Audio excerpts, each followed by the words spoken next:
कचरा उठाने वाला एक लड़का एक महिला को बचाने के लिए गटर में कूद गया। उसे क्या पता था कि वह एक अरबपति महिला थी। तुम जैसे लोगों की जगह गटर में ही है, समझे। भारी बारिश के बीच कमला नगर बाहर में दिल चीर देने वाली यह गाली गूंजी। लेकिन किसी को क्या पता था? पता था कि वही लड़का जो कभी कचरा बीनने के लिए दर दर भटकता था और एक जान बचाने के लिए गटर में कूद गया था, एक दिन पूरी कंपनी को अपने सामने सिर झुकाने पर मजबूर कर देगा। आज मैं आपको राज की सच्ची कहानी सुनाऊंगा। एक ऐसा आदमी जिसके पास कोई डिग्री नहीं थी, कोई हैसियत नहीं थी, लेकिन एक ऐसा दिल था जिसे कोई झुका नहीं सकता था। अगर आपको कभी आपके परिवार की वजह से कम आंका गया है, गरीबी की वजह से शक की नर से देखा गया है, तो इस कहानी को अंत तक घरूर देखें। कमला नगर बाहर जो रोगाना चाकुओं की खनक और खनक एक दूसरे को बुलाने की आवाज़ों से गूंजता रहता था। उस शाम अंधेरे और ठंडे बादलों के नीचे डूबा हुआ था, मानो आसमान अपना सारा गुस्सा पानी बनकर बरसा रहा हो। पुरानी टिन की छतों से हवा साएं साएं करती हुई गुर रही थी और बारिश की बूंदें लोगों के चेहरों और जल्दी जल्दी समेटी जा रही दुकानों पर पड़ रही थीं। सीलन और कीचड़ की गंध, तले हुए समोसों की अधूरी खुशबू और गर्मागर्म जलेबी की महक जो ठीक से पैक भी नहीं हो पाई थी, हवा में घुल गई थी। यह सब जाम हो चुकी नालियों से बहते पानी की कलकल की आवाज़ में मिल रहा था। राज गंदे पानी के पोखरों से गुड़ता हुआ तेजी से आगे बढ़ रहा था। उसका पतला रेनकोट उसकी दुबली पीठ से चिपका हुआ था। उसके हाथ में प्लास्टिक की बोतलों का भारी बोरा था, जिसे उसने पूरी दोपहर की चिलचिलाती धूप में इकट्ठा किया था। राज मोहल्ले में कोई खास आदमी नहीं था, बस एक गरीब नौजवान था जो सीमापुरी बस्ती के आखिर में बनी एक झोपड़ी में अकेला रहता था। वह दिन भर प्लास्टिक की बोतलें और कबाड़ बीनता, कभी कुली का काम करता तो कभी बाजार के दुकानदारों के लिए ठेला खींचता। लोग कहते थे कि वह बहुत कम बोलता है और रूखा है, लेकिन जिसने भी उससे कभी मदद मांगी थी, वह जानता था कि राज ने कभी किसी भारी काम के लिए मना नहीं किया और न ही कभी मेहनत से ज़्यादा एक भी रुपया लिया।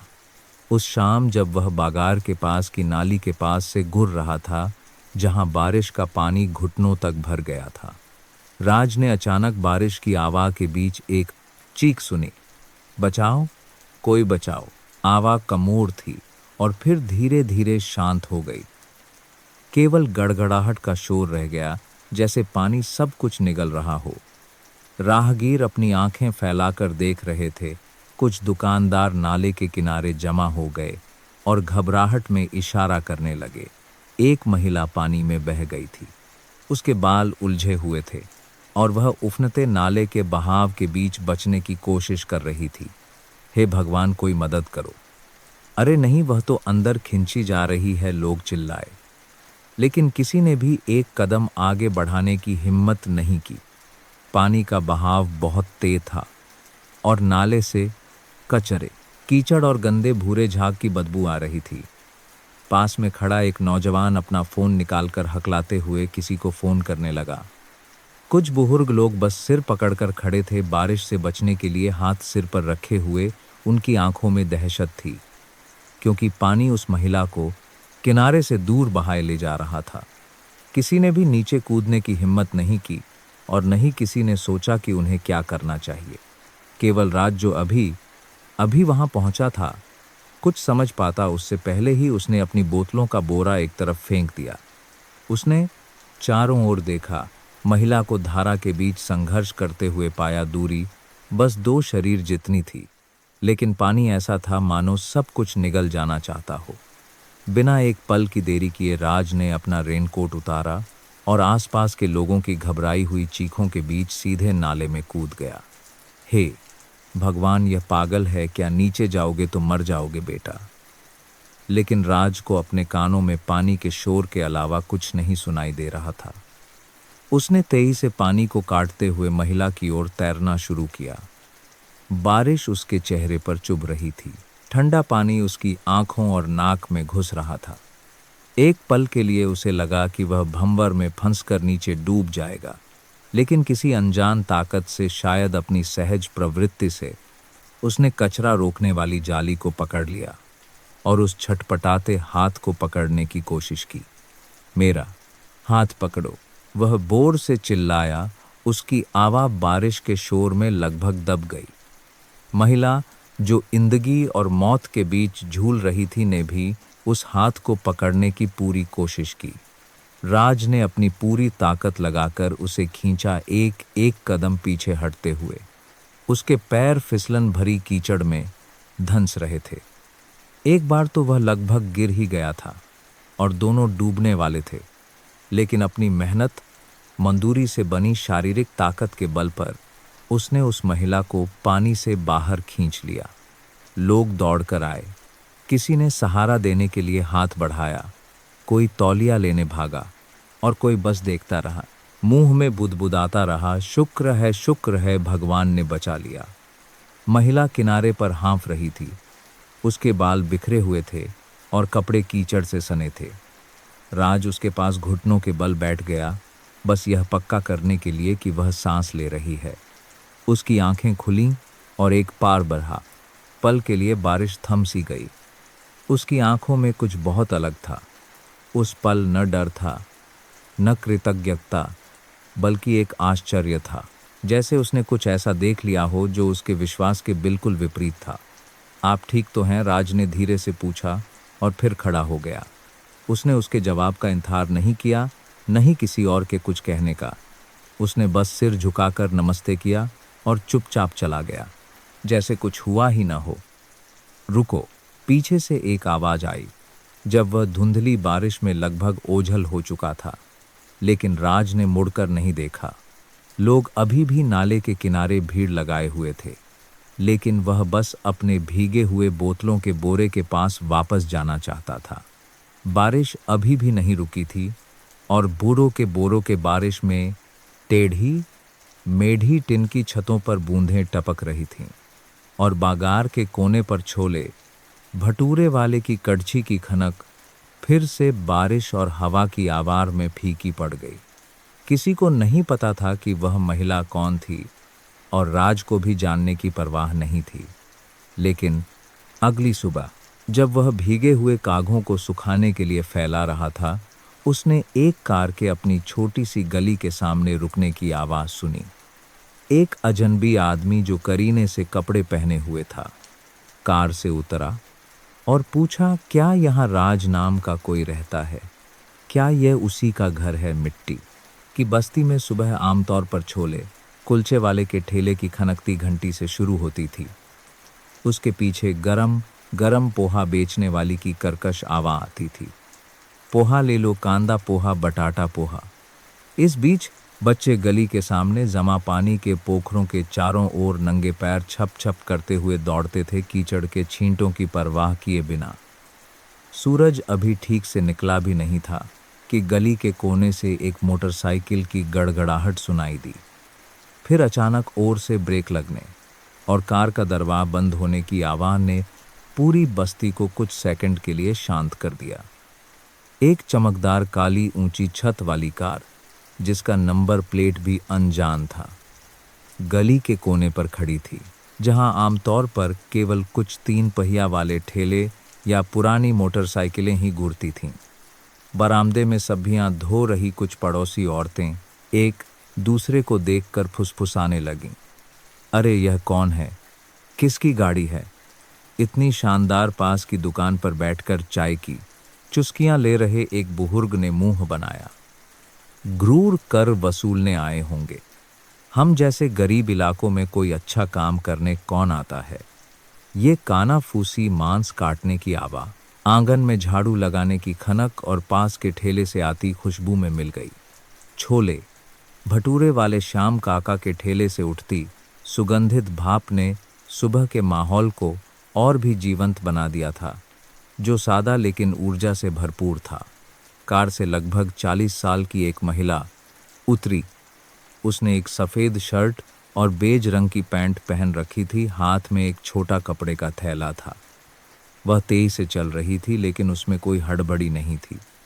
लोगों का ध्यान उसके कपड़ों पर नहीं गया, क्योंकि वे काफ़ी सादे थे, बल्कि उसके चारों ओर देखने के तरीके पर गया, जैसे वह आदेश देने और निरीक्षण करने की आदी हो। उसकी शांत भव्यता ने लोगों को यह महसूस कराया कि वह इस जगह की नहीं है। किसे ढूंढ रही हो, केले बेच रही एक बुजुर्ग महिला ने उत्सुकता और सतर्कता दोनों के साथ पूछा, मैं राज नाम के एक व्यक्ति को ढूंढ रही हूं, क्या वह यहीं रहता है? उसने धीरे से जवाब दिया। जवाब सुनकर आसपास के लोग एक दूसरे को देखने लगे।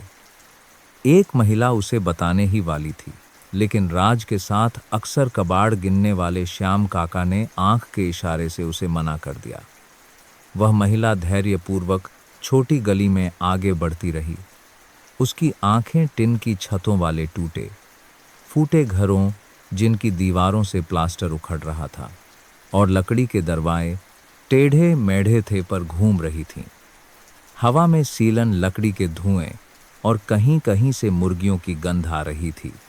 आखिरकार वह श्याम काका के छोटे से घर के सामने रुकी, जो अकेले रहते थे और मोहल्ले के नौजवानों के साथ उठते बैठते थे। उन्होंने देखा कि काका चाय पी रहे हैं, तो उसने सिर झुकाकर नमस्ते किया। नमस्ते काका जी, क्या आप राज नाम के किसी व्यक्ति को जानते हैं? कल उन्होंने बारिश में मेरी जान बचाई थी, मुझे उन्हें धन्यवाद कहना है। श्याम काका ने उसे देखा, फिर अपने हाथ में चाय के कप को देखा और एक छोटी सी घूंट ली। फिर धीरे से सिर हिलाया, जानता हूं गली के आखिर में रहता है, लेकिन तुम वहां क्यों जा रही हो? वह किसी का एहसान नहीं लेता। महिला धीरे से मुस्कुराई, जैसे उसे पहले से ही यह अंदाज़ था। मैं बस उनसे मिलकर एक बार धन्यवाद कहना चाहती हूँ। श्याम काका ने और कुछ नहीं कहा, बस गली के आखिर में फीके हरे टिन की छत वाले घर की ओर इशारा कर दिया। महिला आगे बढ़ी। उसकी ऊंची अड्डी के जूते कीचड़ में थोड़ा धंस रहे थे, लेकिन वह बिना हिचकिचाए सीधे चलती रही। राज उस समय अपना पुराना रेनकोट धो रहा था, जो कल की बारिश के बाद भी कीचड़ से सना हुआ था। दरवाजे पर दस्तक सुनकर उसने सिर उठाया। उसके हाथ अभी भी गीले थे और उसकी आंखें उस महिला को देखकर ठहर गईं, जिसे उसने कल नाले से बाहर निकाला था। वह पसीने से भीगी हुई थी, लेकिन उसकी आंखें वैसी ही दृढ़ थीं जैसी उस दिन पानी की धारा के बीच थीं। नमस्ते, मेरा नाम मीरा है। कल आपने मेरी जान बचाई, लेकिन मैं आपको धन्यवाद नहीं कह पाई। राज ने सिर झुकाया और धीरे से कहा, कोई बात नहीं, यह तो छोटी सी बात थी, कोई भी ऐसा ही करता। नहीं, कोई भी ऐसा नहीं करता। मैंने पूछा, सिर आपने ही नीचे कूदने की हिम्मत की। वह एक कदम और पास आई।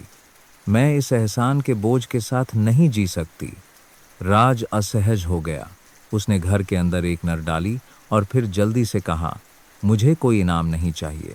मैं गरीब हूँ, लेकिन इसका मतलब यह नहीं कि मैं पैसे के लिए किसी की जान बचाऊंगा। मीरा एक पल के लिए चुप हो गई, फिर अपने कपड़े के थैले से एक हाथी दांत के रंग का बिजनेस कार्ड निकाला, जिस पर सुनहरे अक्षरों में उसका नाम छपा था, मीरा सिंघानिया, मैनेजिंग डायरेक्टर, सम्राट ग्रुप। यह मेरा नंबर है। अगर किसी दिन आपको मेरी ज़रूरत पड़े तो मैं इंतजार करूंगी। यह कहकर उसने कार्ड राज के हाथ में थमा दिया। उसकी सहमति का इंतजार किए बिना और मुड़कर चली गई। उसके कदम तेज नहीं थे, लेकिन दृढ़ थे। राज आंगन के बीच में झड़वत खड़ा रहा, हाथ में उस छोटे से कार्ड को पकड़े हुए, और उस महिला की छाया को गली के कोने में गायब होते देखता रहा। श्याम काका, जो अब तक छाया में खड़े सब देख रहे थे, ने मुंह से एक आवाज़ निकाली और आगे बढ़कर राज के कंधे पर धीरे से थपथपाया।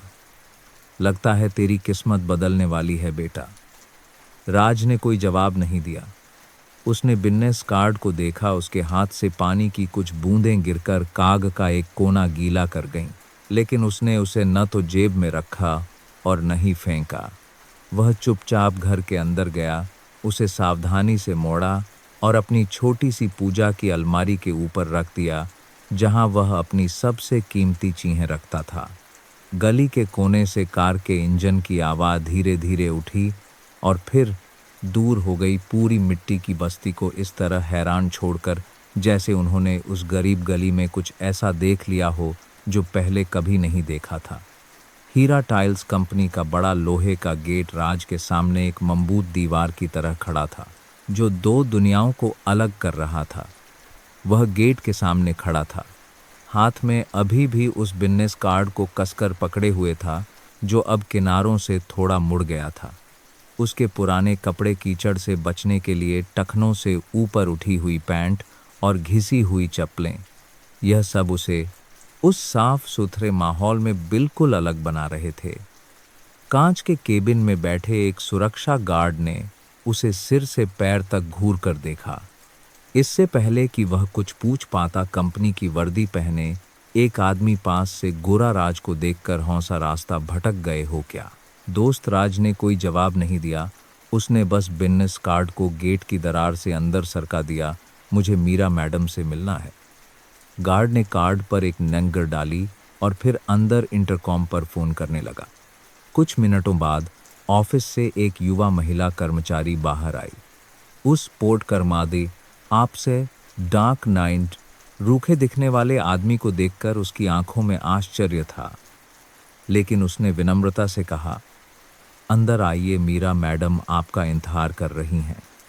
राज उस लड़की के पीछे पीछे चमकते हुए टाइल वाले गलियारे से गुरा। हर कदम उसके दिल में एक झिझक पैदा कर रहा था। आसपास का माहौल बहुत अलग था। कचरे की कोई गंध नहीं थी, कबाड़ की खनक नहीं थी, बल्कि फर्श क्लीनर की हल्की सुगंध और बंद कमरों से आती एयर कंडीशनर की धीमी आवाज़ थी। मीरा ग्राउंड फ्लोर पर इंतजार कर रही थी, वैसी ही सादगी के साथ। राज को देखकर वह मुस्कुराई, एक सच्ची मुस्कान जिसमें कोई दिखावा नहीं था। आने के लिए धन्यवाद, मुझे लगा था कि आप नहीं आएंगे। राज ने सिर झुकाया। मैंने कुछ दिन सोचा, लेकिन फिर मुझे लगा कि मुझे हमेशा भागना नहीं चाहिए। आप क्या करना चाहते हैं? उसने सीधे पूछा, बिना किसी लाग लपेट के। कोई भी काम चलेगा, बस मैं अपनी मेहनत से कमा सकूं। मीरा ने धीरे से सिर हिलाया। ठीक है, तो गोदाम से शुरू करते हैं। वहाँ काम करने के लिए ताकत और भरोसेमंद आदमी दोनों की ज़रूरत है। सिर्फ 10 मिनट बाद राज को फैक्ट्री के पीछे वाले गोदाम में ले जाया गया। यह जगह ऑफिस से बिल्कुल अलग थी, गर्म, धूल भरी और फोर्कलिफ्ट और पैकिंग मशीनों के शोर से भरी हुई थी। पसीने से लथपथ वर्दी पहने मजदूर उसे ऐसे देख रहे थे जैसे उन्हें कुछ अजीब लग रहा हो। लगभग 50 साल की हेड अकाउंटेंट श्रीमती वर्मा कमरे से बाहर आईं। हाथ में फाइलों का एक बंडल था। राज को देखकर उन्होंने त्योरियां चढ़ाईं। उन्होंने पूरी बाजू का ब्लाउज और गले में रेशमी दुपट्टा पहना हुआ था। उनका चेहरा वैसे तो सौम्य था, लेकिन अभी चिंतित लग रहा था। मीरा मैडम, यह कौन है? इन्हें मैंने गोदाम में काम पर रखा है, ट्रायल पर। मीरा ने संक्षेप में जवाब दिया। श्रीमती वर्मा ने राज को देखा एक तीखी नज़र से। गोदाम में कंपनी के बाहर का आदमी, बिना किसी जांच पड़ताल के अगर कुछ चोरी हो गया तो मीरा शांत रही। मुझे इन पर भरोसा है, आपको बस शुरुआत में इनकी मदद करनी होगी। अनिच्छा से श्रीमती वर्मा चली गईं, लेकिन उनकी बुदबुदाहट राज के कानों तक पहुंच गई। काम करने की जगह है, कोई धर्मशाला नहीं। राज ने यह साफ सुना, लेकिन कोई प्रतिक्रिया नहीं दी। उसे गोदाम से टाइलें उठाकर बाहर रखने का काम सौंपा गया। उसने तुरंत अपनी आस्तीनें चढ़ाईं और काम में लग गया। टाइलें भारी थीं और मौसम उमस भरा था। हर टाइल मानो उसकी ताकत खींच रही थी, लेकिन उसने दांत भींच कर काम किया। पसीना सीमेंट के फर्श पर टपक रहा था। उसकी पीठ भीग चुकी थी और उसके दोनों हाथ टाइलों के तेंद किनारों से छिल गए थे, लेकिन उसने आराम नहीं किया। दोपहर में जब सब लोग खाना खाने के लिए रुके, राज चुपचाप मशीनों को साफ करने और काम की जगह को व्यवस्थित करने में लगा रहा। उसी गोदाम में काम करने वाला एक नौजवान उसके पास पानी की बोतल लेकर आया और धीरे से पूछा, तुम कहाँ से आए हो? सुना है मैडम खुद तुम्हें काम पर लाई हैं। राज बस मुस्कुराया और राजय सिर हिला दिया। मैं सिर एक कबाड़ी वाला हूं और कुछ नहीं। उस आदमी ने अपनी भौहें चढ़ाईं और धीरे से सांस छोड़ी। अजीब बात है, शाम को राज अपना छोटा सा कपड़े का थैला लेकर कंपनी के गेट से बाहर निकला। उसके हाथ दर्द कर रहे थे, हर उंगली में दरारें पड़ गई थीं और यादावन उठाने से उसके घुटने भी थोड़ा दर्द कर रहे थे। जब वह अपनी बस्ती के कोने पर पहुंचा तो शाम हो चुकी थी। कहीं से मछली करी की महक आई, जो जलते उपलों और रसोई के धुएं की गंध में मिल गई, जिससे उसे लगा कि वह सच में घर आ गया है। श्याम काका ने राज को आते देखा तो आवा लगाई, इधर आ, मैं तेल लगा देता हूँ। तेरी हालत तो केले के पत्ते जैसी हो गई है। राज बर्दस्ती मुस्कुराया और सीढ़ियों पर बैठ गया। श्याम काका बाम लगाते हुए बुदबुदाए, पता नहीं तुझे लड़की पसंद है या मेहनत।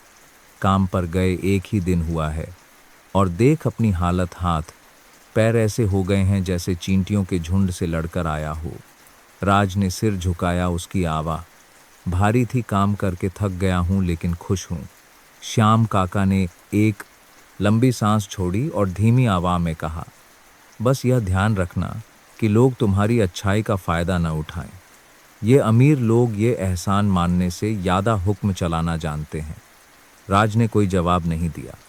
उसने अपनी फीकी पड़ चुकी टिन की छत को देखा और उसका दिल अचानक भारी हो गया। उसे नहीं पता था कि वह उस कंपनी में टिक पाएगा या नहीं, लेकिन अगर उसने कोशिश नहीं की तो वह जिंदगी भर अंधेरी गलियों में घूमने वाला कबाड़ी ही रह जाएगा। रात की ठंडी हवा धीरे धीरे बही, अपने साथ पड़ोस की चाची के घर से आती खीर की मीठी सुगंध लाई, जो एक लंबी थका देने वाली रात में सांत्वना की तरह लग रही थी। राज ने उस बिजनेस कार्ड को देखा जिसे उसने अब संभाल कर रख दिया था। सड़क की पीली रोशनी उसके चिंतित चेहरे पर पड़ रही थी। उसके दिल के किसी कोने में कुछ आद्रा हलचल हो रही थी। अमीर बनने का सपना नहीं, बल्कि एक ऐसी जगह पर अपनी ईंट बनाए रखने का दृढ़ संकल्प जो उसकी अपनी नहीं थी। उस रात राज अपनी खिड़की के पास रखी पुरानी लकड़ी की मेज पर गुमसुम बैठा था। उसके हाथ में वह नोट था जो मीरा ने नौकरी के कुछ कागजों के साथ भेजा था। लिखावट सुंदर और साफ थी, लेकिन राज के लिए यह एक भूल भुलैया की तरह थी। वह आंखें सिकोड़कर हर पंक्ति को पढ़ रहा था, मुंह में बुदबुदा रहा था, लेकिन सिर कुछ सरल शब्द ही समझ पा रहा था। बाकी सब उसे किसी जादू टोने जैसा लग रहा था। उसने अपना सिर खुजलाया और एक लंबी सांस छोड़ी। बचपन में राज थोड़ा बहुत पढ़ना लिखना जानता था। उसकी माँ गरीब होने के बावजूद उसे कुछ साल स्कूल भेजने में कामयाब रही थी, लेकिन जब से एक रात बारिश में चाय बेचते हुए ठंड लगने से उनकी मौत हुई, राज ने स्कूल छोड़ दिया और कबाड़ी वालों के साथ पेट भरने के लिए घूमने लगा। तब से अक्षर भी धीरे धीरे धुंधले होकर उलझे हुए निशानों में बदल गए। छोटी सी रसोई से खाना पकाने की आवाज़ आ रही थी। श्याम काका मछली तल रहे थे और उसकी महक पूरे छोटे से घर में फैल गई थी। फिर से नहीं पढ़ पा रहा है क्या? उन्होंने बिना मुड़े पूछा। राज ने शर्मिंदगी से सिर हिलाया। अक्षर तो पहचानता हूँ, पर जोड़कर मतलब नहीं समझ पाता। श्याम काका ने चूल्हा बंद किया और हाथ में कड़छी लिए बाहर आए। शिव मंदिर में एक पाठशाला चलती है। मैंने सुना है कि वे रात में उन लोगों को पढ़ाते हैं जिनकी पढ़ाई बचपन में छूट गई थी। तू जाकर देख। राज ने उनकी ओर देखा, थोड़ा झिझकते हुए। अब मैं बूढ़ा हो गया हूँ, वहाँ जाना अजीब लगेगा। श्याम काका ने उसे घूरा। क्या बूढ़ा हो गया है?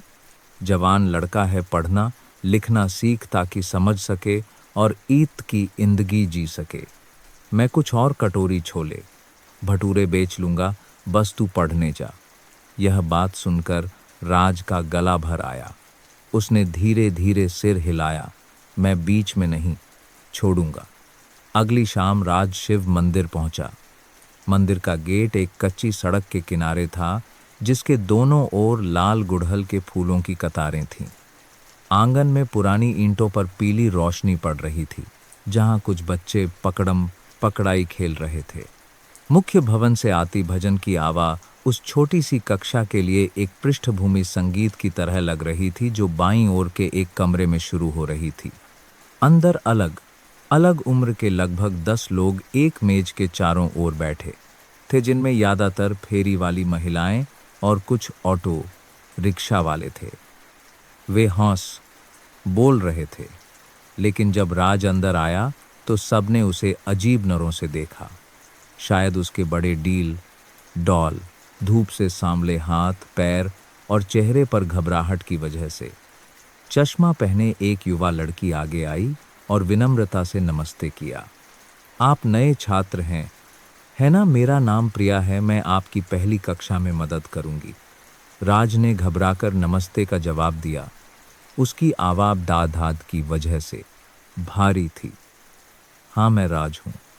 प्रिया उसे कमरे के कोने में एक मेज पर ले गई और उसे एक सफ़ेद कॉपी और एक नीला पेन दिया। हम बुनियादी अक्षरों से शुरू करते हैं, ठीक है? धीमी रोशनी में राज ने पेन पकड़ा और उसका हाथ हल्का कांप रहा था। प्रिया ने धैर्यपूर्वक उसे हर अक्षर हर मात्रा सिखाई। वह लिखने की कोशिश कर रहा था और स्याही उसके पसीने से भीग रही थी।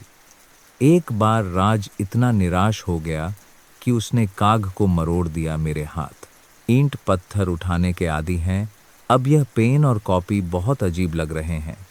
प्रिया मुस्कुराई। ईंटें भारी होती हैं, अक्षर हल्के। अगर आप बोरियां उठा सकते हैं तो कुछ अक्षर लिखना मुश्किल नहीं है। यह बात सुनकर राज को जैसे होश आया। उसने सिर हिलाया, एक गहरी सांस ली और फिर सीधा बैठकर लिखने लगा। सामने एक शिक्षिका शांति से बोर्ड पर लिख रही थी। कक्षा का माहौल सादा था। टिन की छत पर पत्तों के गिरने की आवाज़ सुनाई दे रही थी, लेकिन यह अजीब तरह से आरामदायक था। जब भी कोई छात्र सही पढ़ता तो पूरी पत्र से बोर्ड पर कक्षा धीरे धीरे ताली बजाती। राज को लगा कि उसका मन शांत हो रहा है। कक्षा के अंत में शिक्षिका ने सभी से एक शब्द लिखने को कहा जो उन्हें सबसे ज़्यादा पसंद हो। राज ने हिचकिचाते हुए पेन उठाया। कुछ देर बाद उसने धीरे धीरे ईमान लिखा। अक्षर टेढ़े मेढ़े थे, लेकिन जब उसने उसे पढ़ा तो उसका सीना गर्व से भर गया। प्रिया ने शब्द को देखा और सिर हिलाया। बहुत सुंदर राज जी। जब वह घर के लिए निकला तो रात हो चुकी थी। राज पीछे के आंगन से गुरा, जहां पूर्णिमा की पूजा की तैयारी हो रही थी। पीपल के पेड़ के नीचे कुछ बुर्ग महिलाएं थाली में फल सजा रही थीं। हवा में अगरबत्ती की हल्की सुगंध थी। टिमटिमाती रोशनी उन दयालु चेहरों पर पड़ रही थी। मंदिर की घंटी की दूर तक जाती आवाज़ उसे उस समय की याद दिला रही थी, जब उसकी माँ उसे साल की शुरुआत में आशीर्वाद लेने यहाँ लाई थी। तब माँ इंदा थी, किसी ने किसी को नहीं छोड़ा था। राज चुपचाप खड़ा रहा, कॉपी को और कसकर पकड़े हुए। आज से वह फिर से शुरू करेगा। सिर्फ अक्षर नहीं, बल्कि एक सोचने वाला मूल्यवान इंसान बनना भी सीखेगा। लेकिन जब राज मंदिर के आंगन में अगरबत्ती जला रहा था, हीरा टाइल्स कंपनी में एक गुप्त बैठक अभी खत्म हुई थी। किसी ने राज का नाम, उसके अतीत और मीरा के साथ उसके रिश्ते के बारे में कुछ सवालों के साथ उठाया था, और कुछ आंखों में शक पैदा होने लगा था। उस सुबह आसमान में घने बादल छाए हुए थे, जैसे वे कभी भी बरस पड़ेंगे। नदी की ओर से आती हवा में मिट्टी की नमी थी, जिससे कंपनी का पूरा गोदाम एक अजीब से डर के माहौल में डूब गया था। अभी छुट्टी का समय नहीं हुआ था, लेकिन अलार्म अचानक बज उठा। सभी मजदूरों को अकाउंटेंट के कमरे के पास वाले छोटे से हॉल में बुलाया गया। राज सबसे पीछे खड़ा था। उसके दोनों हाथ अभी भी मिट्टी से सने थे, क्योंकि उसने अभी कुछ पुरानी टाइलों की बोरियां उठाई थीं। पसीना उसकी पीठ को भिगो रहा था। उसने चारों ओर देखा, सबके चेहरे पर चिंता और बेचैनी थी। मेज के उस पार श्रीमती वर्मा हाथ बांधे बैठी थीं।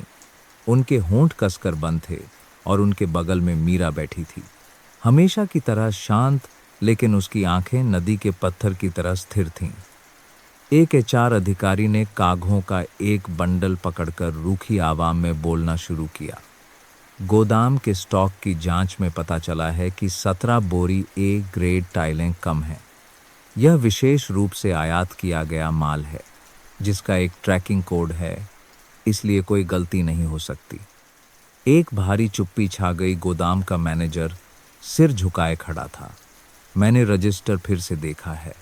माल आने पर हस्ताक्षर पूरे हैं, लेकिन स्टॉक गोदाम में नहीं है। श्रीमती वर्मा ने मेज पर हाथ मारा।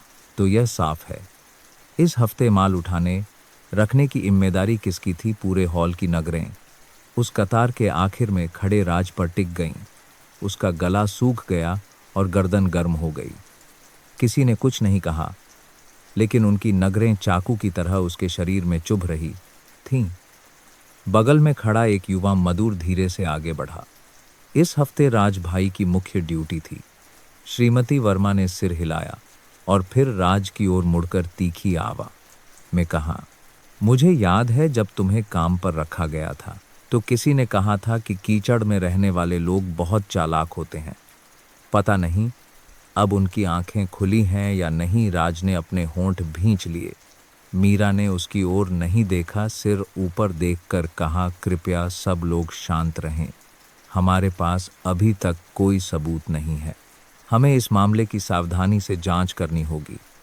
एक दूसरे मैनेजर ने बीच में कहा, तो हमें राज से कुछ सवाल पूछने की इजाज़त दीजिए। राज आगे बढ़ा। उसके जूतों पर अभी भी कीचड़ लगा था। वह सीधा खड़ा था, उसके हाथ कसकर बंधे थे। पिछले 3 दिनों में क्या तुमने किसी और को काम के घंटों के बाद गोदाम में आते देखा? राज ने सिर हिलाया। क्या किसी ने तुमसे माल निकालने में मदद मांगी? नहीं। तो फिर यह कमी क्यों हुई? राज ने सीधा देखा। मुझे नहीं पता। तुम कल गोदाम को बंद करने वाले आखिरी व्यक्ति थे। है ना? हाँ। हॉल में हलचल मच गई। श्रीमती वर्मा ने अपनी आंखें सिकोड़ी जैसे वह जीत गई हों। तो तुम इसका क्या स्पष्टीकरण दोगे या चुप रहकर अपनी गलती मान लोगे? मीरा ने अब जाकर उसकी ओर देखा। उसके चेहरे पर न गुस्सा था न आरोप, बस जैसे वह उससे कुछ सुनने का इंतजार कर रही थी। राज ने सबको देखा और फिर धीमी आवाज में कहा, मुझे कुछ और समय चाहिए। मैंने कुछ भी चोरी नहीं किया है, लेकिन अगर मैं अभी कुछ कहूँगा तो शायद कोई विश्वास नहीं करेगा। मैं बस चाहता हूँ कि इसकी ठीक से जांच हो। हॉल में एक ठंडी लहर दौड़ गई। लोग उम्मीद कर रहे थे कि वह चीखेगा, इनकार करेगा या कम से कम कोई प्रतिक्रिया देगा, लेकिन राज सिर चुपचाप हाथ जोड़कर अपनी सीट पर वापस चला गया। उस शाम घर पहुंचकर राज चरमराती कुर्सी पर धम्म से बैठ गया। श्याम काका अभी अपना ठेला लगाकर लौटे थे और उसका चेहरा देखकर समझ गए कि कुछ गड़बड़ है। क्या हुआ? तुम्हारा चेहरा ऐसा क्यों उतरा हुआ है? राज ने संक्षेप में सब कुछ बता दिया। श्याम काका गुस्से से भड़क गए। उन्होंने हाथ में पकड़ा कप मेज पर पटक दिया। तुम चुप रहकर अपना जुर्म कबूल कर रहे हो। तुमने बहस क्यों नहीं की? मेज कुर्सी क्यों नहीं तोड़ी ताकि उन्हें पता चले? राज ने सिर हिलाया। उसकी आवाज़ भारी थी। अगर मैं बहस करता तो भी वे विश्वास नहीं करते। सिर मामला और बड़ा होता। मुझे लगता है कि अगर मैं गलत हूं तो बिना कहे ही सबको पता चल जाएगा, और अगर मैं सही हूं तो सच्चाई अपने आप सामने आ जाएगी। श्याम काका ने एक लंबी सांस छोड़ी और राज की ओर एक गिलास पानी बढ़ाया। तो अब क्या करने की सोच रहे हो? राज फीकी हंसी हंसा, बस इंतजार कर रहा हूं। इस बीच कंपनी में जब बत्तियां बंद हो चुकी थीं, मीरा अपने ऑफिस में अकेली बैठी थी। उसके बगल में गोदाम से भेजे गए माल की फाइलों का ढेर लगा था। वह एक एक पन्ना पलट रही थी, हर पंक्ति की जांच कर रही थी, हर हस्ताक्षर को मिला रही थी। उसका हाथ एक डिलीवरी नोट पर रुक गया, जिस पर कल की तारीख थी और एक जाली हस्ताक्षर था। खिड़की की दरार से हवा अंदर आ रही थी, अपने साथ पुराने कागजों की गंध और कोने में रखे पूजा स्थल से आती अगरबत्ती की खुशबू ला रही थी। उसकी आंखें कांच के दरवाजे से बाहर देख रही थीं, जहां सड़क की रोशनी में फैक्ट्री की इमारतें रात में चुपचाप खड़ी थीं। गेट के बाहर कुछ मजदूर अपनी साइकिलें लेकर घर जा रहे थे। रात की धुंध में उनकी पीठ झुकी हुई थी। किसी को नहीं पता था कि एक आदमी शक और खामोशी के बीच लटका हुआ था, सिर इसलिए क्योंकि उसने शब्दों के तूफान के बीच चुप रहना चुना था। शाम की धूप सूखी झाड़ियों के पीछे धीरे धीरे ढल रही थी और बस्ती के पीछे की खाली मीन पर एक पीली धुंधली रोशनी छोड़ गई थी। पुराना कब्रिस्तान घुटनों तक ऊंची जंगली घास के बीच शांत पड़ा था।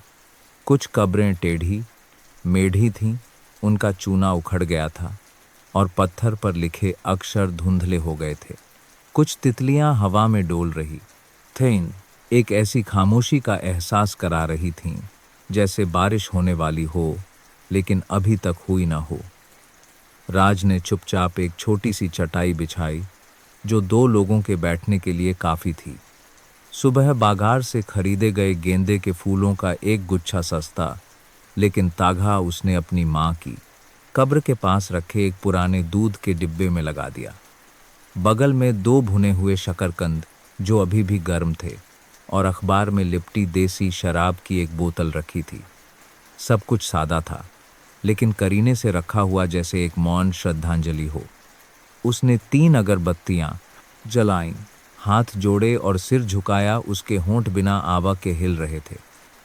धुएं की एक लकीर उठी और दिन के धुंधले आसमान में घुल गई। पीछे खड़े श्याम काका ने कुछ नहीं कहा, बस शराब की बोतल नीचे रखी, ढक्कन खोला और 2 छोटे नीले कपों में, जिनका एक कोना टूटा हुआ था, शराब डाली। राज मीन पर बैठ गया, दोनों हाथ पीछे टिकाए। उसकी आंखें धुंधले हो चुके पत्थर को देख रही थीं। उसने अपने होंठ हल्के से सिकुड़े, जैसे मुस्कुरा रहा हो पर मुस्कुरा न रहा हो। माँ उसकी आवाज़ भारी थी, मेरे पास ज़्यादा कुछ नहीं है, बस ये शकरकंद और थोड़ी शराब है। तुम मेरा स्वभाव जानती हो, मुझे दिखावा पसंद नहीं है। बस तुम मेरी आवाज़ सुन लो, यही काफ़ी है। श्याम काका ने एक सिगरेट जलाई और बगल में बैठ गए। उनकी आंखें गहरी सोच में डूबी थीं। हवा ने उनके बिखरे सफ़ेद बालों को और उलझा दिया, लेकिन उन्होंने उन्हें हटाया नहीं, जैसे वह उन भारी विचारों से जागना चाहते हों। जिस दिन माँ गुरी राज ने कहना जारी रखा, मुझे अच्छी तरह याद है। मौसम ऐसा ही था, हल्की बारिश हो रही थी। माँ बहुत बीमार थीं और हमारे पास पैसे नहीं थे। लोगों ने कहा कि उन्हें बड़े अस्पताल ले जाओ, लेकिन मैंने किसी से उधार लेने की हिम्मत नहीं की। मुझे डर था कि मैं चुका नहीं पाऊंगा। माँ ने मेरा हाथ पकड़कर कहा था, बेटा, हमेशा एक अच्छा इंसान बनकर जीना। मैंने माँ से वादा किया था, मैं एक अच्छा इंसान बनकर जीऊंगा। वह एक पल के लिए रुका, एक कप शराब उठाई, उसे कब्र के पास रखा और फिर अपना हिस्सा एक ही घूंट में पी गया। आज तक मैंने न तो कुछ चुराया है और न ही किसी को धोखा दिया है। लोग चाहे कुछ भी कहें, मैं सह लूँगा, क्योंकि मुझे सबसे ज़्यादा डर इस बात का है कि माँ मुझे देखकर निराश होंगी। हवा का रुख बदला, एक ठंडी हवा उसकी शर्ट के अंदर घुस गई और अगरबत्ती की तीखी गंध उसकी आंखों में भर गई। श्याम काका ने अपना गला साफ किया, उनकी आंखें लाल थीं। उन्होंने धीरे से कहा, मैं बूढ़ा हो गया हूँ, लेकिन मैंने तुमसे ईमानदारी शब्द का मतलब सीखा है। बहुत से लोग हैं जिनके पास डिग्रियां हैं, लेकिन उनका दिल फटा हुआ है। राज चुप रहा, उसकी आंखें अब सूनी थीं, लेकिन उनमें 100 शब्दों से ज़्यादा भावनाएं थीं। शाम की रोशनी उसके कंधे पर पड़ी, जिससे घास और पत्थरों पर एक लंबी छाया बन गई। कीड़ों की झंझनाहट शुरू हो गई, जैसे दिन के अंत में धरती की फुसफुसाहट हो। पास की झाड़ी के पीछे कोई पेड़ से टिककर खड़ा था, एक दुबली पतली आकृति जिसने एक सादे भूरे रंग का सूट पहना हुआ था। मीरा बाहर नहीं आई, बस चुपचाप खड़ी रही। उसकी आंखें राज के हर शब्द, हर छोटे हाव भाव और कब्र के पत्थर पर पड़ी दरार पर उसके हल्के से हाथ फेरने पर टिकी थीं। उस शांत दृश्य में उसे वह एक चीज दिखाई दी जो इतने समय से अस्पष्ट थी। उस आदमी के अंदर की शांत मजबूत ताकत, जिसे ज़्यादा बोलने की ज़रूरत नहीं थी, फिर भी वह दूसरों को विश्वास दिला सकता था। शाम ढलने वाली थी। श्याम काका उठे, अपनी पैंट झाड़ी। चलो बेटा घर चलें, नहीं तो मच्छर काट खाएंगे। राज ने चटाई उठाई, उसे करीने से मोड़ा और फिर एक बार और अपनी माँ की कब्र पर सिर झुकाया। इस साल आपकी बरसी पर मेरे पास भाव-भोज नहीं है, लेकिन मैं ईमानदारी से जी रहा हूँ। ऐसा जीवन जी रहा हूँ कि कोई मुझ पर उंगली न उठा सके। इससे आप खुश होंगी, है ना माँ? जब वे दोनों उस खाली मीन से चले गए और उनकी छाया झाड़ियों के पीछे छिप गई, तब मीरा बाहर निकली। वह आगे बढ़ी और बिना कुछ कहे एक अगरबत्ती जलाई। उसे यह पूछने की ज़रूरत नहीं थी कि राज कौन था या उसने कल चुप रहना क्यों चुना। आज शाम कब्रिस्तान की खामोशी में उसे अपना जवाब मिल गया था। हीरा टाइल्स कंपनी के डायरेक्टर के ऑफिस में बत्ती अभी भी जल रही थी, हालांकि बाहर देर रात हो चुकी थी। गलियारे से आती ठंडी हवा दरवाजे की दरार से अंदर आ रही थी, अपने साथ चमेली के फूलों की हल्की महक ला रही थी। मीरा मीटिंग टेबल के पास खड़ी थी, हाथ में एक फाइल पकड़े हुए। उसकी आंखें गंभीर थीं, लेकिन कठोर नहीं। उसके सामने हेड अकाउंटेंट श्रीमती वर्मा बैठी थीं। उनका चेहरा भावहीन था, दोनों हाथ एक दूसरे में फंसाकर मेज पर रखे थे, जैसे वह किसी चीज का इंतजार कर रही हों। कमरे में माहौल इतना तनावपूर्ण था जैसे तूफान आने वाला हो। दोनों महिलाएं, एक जो जीवन के उतार चढ़ाव देख चुकी थी और दूसरी जो कर्तव्य और पसंद के बीच की सीमा पर खड़ी थी, कुछ पलों के लिए चुप रहीं। श्रीमती वर्मा, मीरा ने बोलना शुरू किया, मैंने पिछले कुछ महीनों के गोदाम के सभी रिकॉर्ड की जांच की है। कम से कम 3 डिलीवरी नोटों पर एक ही नंबर है और एक पर मेरे जाली हस्ताक्षर हैं। श्रीमती वर्मा ने पलक भी नहीं झपकाई। अच्छा, हो सकता है टाइपिंग में कोई गलती हो गई हो। मीरा ने कोई प्रतिक्रिया नहीं दी, सिर्फ फाइल को उनकी ओर खिसका दिया। मैं गोदाम में काम करने वाले मधुर मिहिर से भी मिली। उसने बताया कि उसे किसी और की जगह हस्ताक्षर करने के लिए कहा गया था और जब उसने मना कर दिया तो बिना किसी कारण के उसका तबादला कर दिया गया। क्या आप इसका स्पष्टीकरण दे सकती हैं? माहौल जैसे जम गया। दीवार पर लगी घड़ी की टिक टिक की आवाज़ किसी के दिल की धड़कन की तरह सुनाई दे रही थी। श्रीमती वर्मा ने हल्के से मुंह बनाया, अभी भी शांत। तुम एक नए मजदूर की बात पर यकीन कर रही हो और मैं जो यहाँ लगभग 20 साल से काम कर रही हूँ, हर एक पैसे का हिसाब रखती हूँ। मीरा ने सिर उठाकर सीधा देखा। मैं सिर्फ उसकी बात पर यकीन नहीं कर रही हूँ, मैं डेटा पर, हस्ताक्षर पर और उस आदमी पर यकीन कर रही हूँ जिसने उस साल बाढ़ में मेरी जान बचाई थी। श्रीमती वर्मा एक पल के लिए रुक गईं। उनकी नज़रें मीरा के चेहरे पर ऐसे घूमी जैसे वह कोई दरार ढूंढ रही हों, कोई ऐसा संकेत जो दिखाए कि वह अभी भी झिझक रही है, डर रही है। लेकिन नहीं, आज उसके सामने खड़ी युवा महिला अब वह डरपोक लड़की नहीं थी जो सालों पहले अपनी माँ के आंचल में छिपती थी। ठीक उसी समय गलियारे में ऊंची एड्डी के जूतों की आवाज़ गूंजी, दृढ़ और परिचित। मीरा की माँ बिना बताए अंदर आ गईं। उन्होंने एक गहरे बैंगनी रंग की मखमली साड़ी पहनी हुई थी, गले में मोतियों का हार था।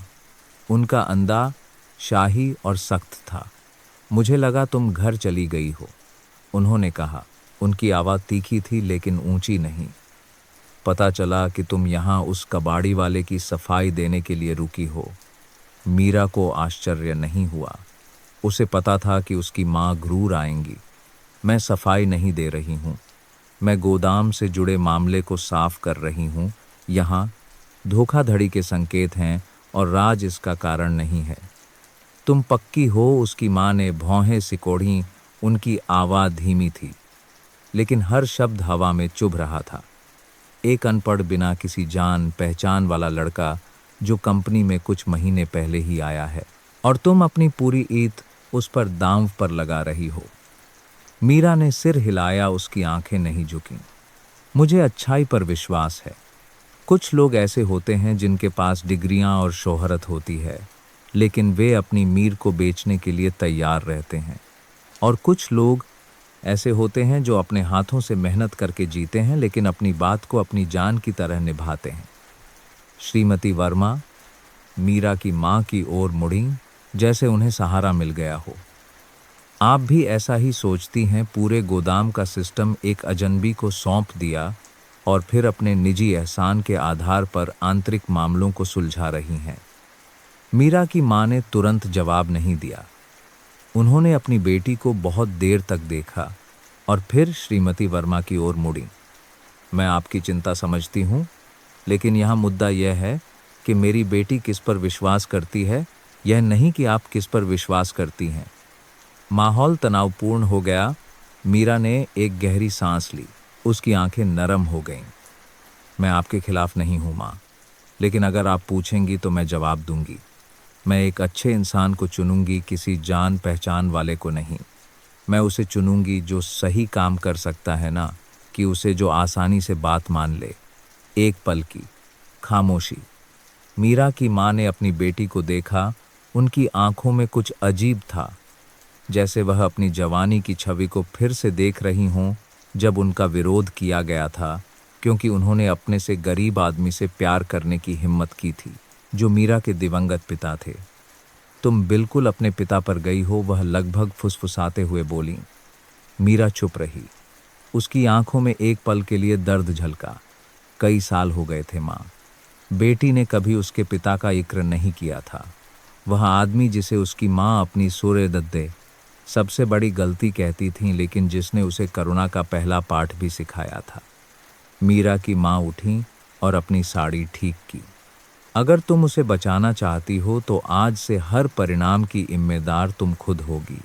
तुम जिस कुर्सी पर बैठी हो, यह कंपनी, तुम इसे जितने समय तक संभाल सकती हो संभालो। मीरा ने कुछ नहीं कहा। उसने अपनी माँ की छाया को गलियारे में गायब होते देखा। उनकी चप्पलों की आवाज़ दूर होती गई और कमरे में एक भारी खामोशी छोड़ गई। श्रीमती वर्मा ने अपने काग समेटे और ताना मारते हुए हंसी। बहुत अच्छा, लेकिन याद रखना बॉस, बनना और दान करना दो अलग अलग बातें हैं। जब दरवाज़ा बंद हो गया, मीरा अकेली खड़ी थी।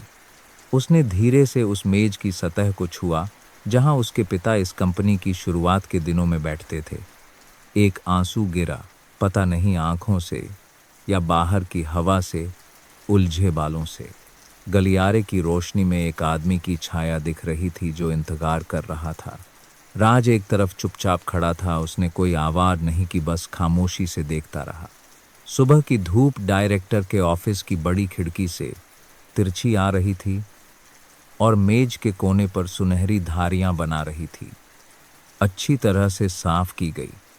लकड़ी की मेज पर एक छोटा सा लिफाफा करीने से रखा हुआ था, जिसके बगल में चाय का कप था जिसमें से अभी भी भाप निकल रही थी। यह एक हाथ से लिखा हुआ पत्र था और इसे छोड़ने वाला राज था।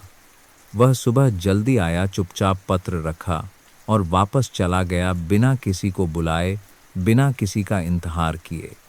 उसके कदमों की हल्की आवाज़ टाइल वाले फर्श पर गूंजी और फिर शांत शून्य में विलीन हो गई। मीरा कुछ मिनट बाद अंदर आई। मेज पर वह पत्र था जिस पर जल्दबाई में लिखे गए अक्षर थे। लिखावट मजबूत लेकिन सादी थी, बिल्कुल राज की तरह। उसने पत्र खोला और हर पंक्ति उसके दिल में उतर गई। मुझे विश्वास करने के लिए आपका धन्यवाद। हालांकि मेरे पास थके हुए पैरों और रूखे हाथों के अलावा कुछ भी नहीं है, लेकिन मैं नहीं चाहता कि मेरी वजह से आपको कोई मुश्किल हो। मैंने ज़्यादा पढ़ाई नहीं की है, न ही मैं अच्छा बोलता हूँ और न ही लोगों के साथ व्यवहार करना जानता हूँ। मैं यह नहीं चाहता कि मैं आपके अपने घर और कंपनी में आपके ऊपर उंगली उठाए जाने का कारण बनूं। आप अच्छी हैं, इसलिए मैं स्वार्थी बनकर आपसे चिपका नहीं रह सकता। उम्मीद है आप समझेंगी। मीरा की उंगलियां पत्र के किनारे को छूते हुए हल्का कांप रही थीं। सिर्फ भावना के कारण नहीं, बल्कि इसलिए कि उसके अंदर कुछ टूट सा गया था। धीमी रोशनी में पत्र ऐसा लग रहा था जैसे उसमें एक दृढ़ संकल्प की सांस हो, इतनी सच्ची कि पढ़ने वाले का गला भर आए। राज कंपनी के गेट से बाहर निकला, सूरज चढ़ चुका था। सामने की सड़क लंबी और सुनसान थी। उसने पीछे मुड़कर नहीं देखा, लेकिन उसकी मुट्ठी बंधी हुई थी। उसकी जेब में एक छोटा सा रूमाल था, जिस पर भूरे रंग के धागे से ईमान शब्द कढ़ा हुआ था। यह प्रिया का एक छोटा सा तोहफा था, जिसने उसे अक्षर ज्ञान की पहली सीढ़ी चढ़ाई थी।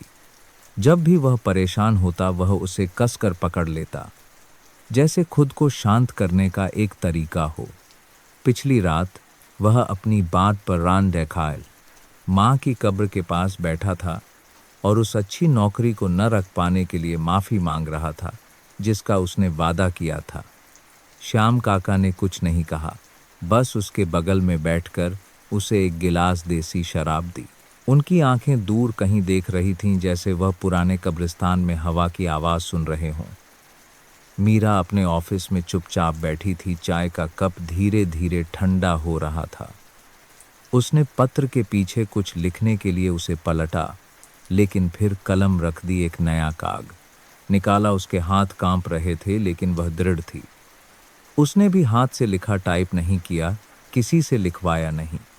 एक सफल महिला की तिरछी लिखावट अब अजीब तरह से नरम हो गई थी। मुझे एक आदर्श व्यक्ति नहीं चाहिए, मुझे एक ईमानदार व्यक्ति चाहिए। अगर तुम अभी भी मेरा हाथ थामना चाहते हो तो छोड़ना मत, मेरे लिए नहीं बल्कि खुद के लिए। हर अच्छा रास्ता एक ऐसे व्यक्ति से शुरू होता है जो यह मानने को तैयार हो कि वह इसके लायक है। उसने पत्र को मोड़ा और बिना नाम लिखे एक लिफाफे में रख दिया। उस दोपहर एक छोटी लड़की को जो पापड़ बेच रही थी, वह लिफाफा श्याम काका को देने के लिए कहा गया, जो गली के बाहर अपने ठेले पर व्यस्त थे। राज चाचा, एक दीदी ने यह देने को कहा है। शाम को राज ने चुपचाप पत्र खोला। भेजने वाले का कोई नाम नहीं था, लेकिन वह काग की हल्की सुगंध, नरम तिरछी लिखावट को पहचान गया। हर शब्द मानो उसके दिल में एक छोटा सा दिया जला रहा था।